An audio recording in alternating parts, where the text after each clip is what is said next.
Hi everyone, it's Nicole Wilkins with FitnessRx for Women, and this is my next question and answer segment where I took your questions from Facebook and I'm going to answer them for you today. The first question I have is, how do you know when your calories are too low? Well, some signs that your calories are too low would be, lack of concentration, lightheadedness, frequent headaches, zero energy in the gym. So when you're weight training, you kind of fatigue out very quickly, extreme hunger, which if you do a low carb diet or a low calorie diet, for a long time, that extreme hunger will subside and you won't necessarily be hungry as much anymore, which isn't necessarily a good thing because it means that your body is kind of shifting into starvation mode and it's slowing down to make sure that it savors everything you're eating.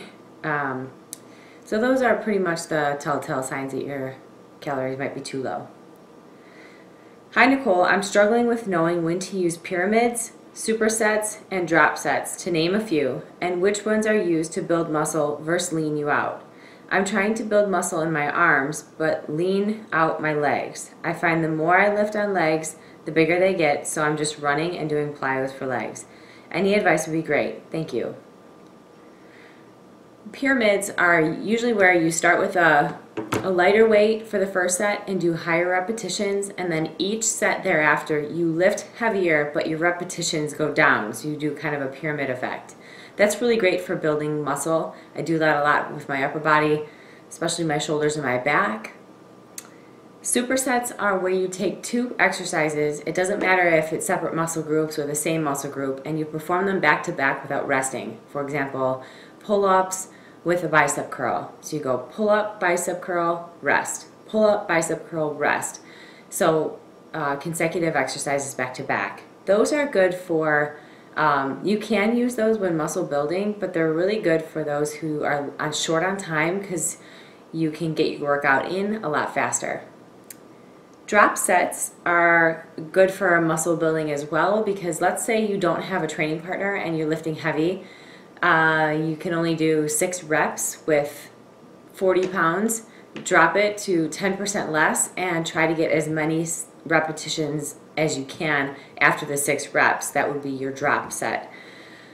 Now you can do as many drops as you want, which drop sets are really good for incorporating more muscle fibers instead of just stopping at the 6th rep, and they burn so bad. So I like to do lateral raises and just kind of go down the rack, starting with 25, then 20, then 15, 10, 5. So by the last set of the drops, you will be, it will feel very heavy, even though it's only 5 to 10 pounds.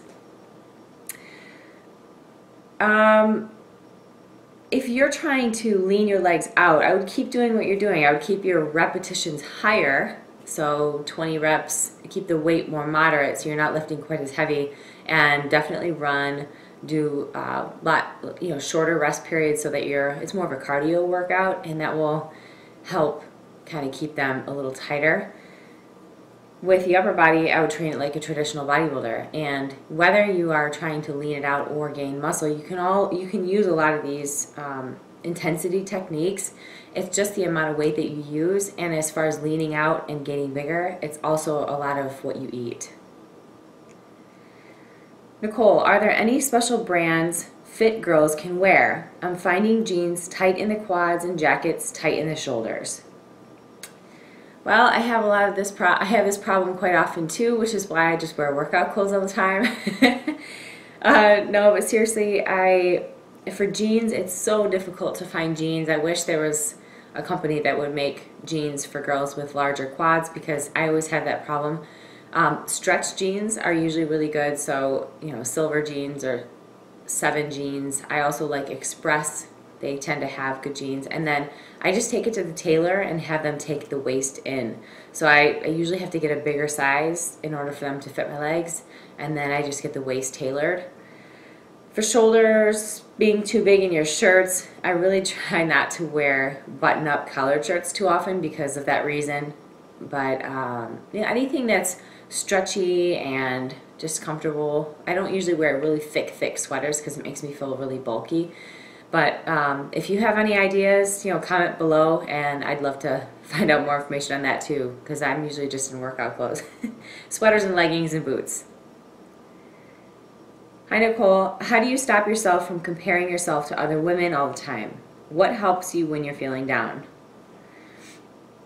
This is a common thing, and a lot of times when we are comparing ourselves to other women, it's when we're not feeling good about ourselves. So take a step back from social media and looking at photos of other women if it's making you feel worse about yourself, and just try to focus on what makes you feel good. Set goals so that you have something to strive for, and then surround yourself with people who are going to kind of boost you up and support you and make you feel better about yourself. Instead of comparing yourself, you're never ever going to look like somebody else, just like they're never going to look like you. So you have to just focus on being the best you. You're never going to have someone else's body. You're never going to have someone else's hair. Like you're going to be you no matter what. So it would be nice if more women would cheer each other on. So maybe you could set that example too. And the last question I have is, my right knee hurts when I do lunges. I have no problem when I do squats, and I can run forever with no issues. It's just the lunges that bother it. Is my form the problem? It could be. When doing lunges, you want to make sure that your front knee does not go over your front toe. So both legs should be at 90-degree angles. Try doing them stationary. You can also do reverse lunges. You don't always have to do walking lunges or lunges stepping forward. There's different alternate ways to do a lunge. Another reason could be that you have really tight muscles around the knees, so maybe make sure that you're stretching more often, and try foam rolling. Foam rolling is a great way to kind of loosen up the muscle fascia and maybe that will help release some pain. So those are my questions for this week. Until next week, keep asking your questions on the FitnessRx for Women Facebook page, and I'll be back every Friday to answer them for you. Until then, keep living the fit life.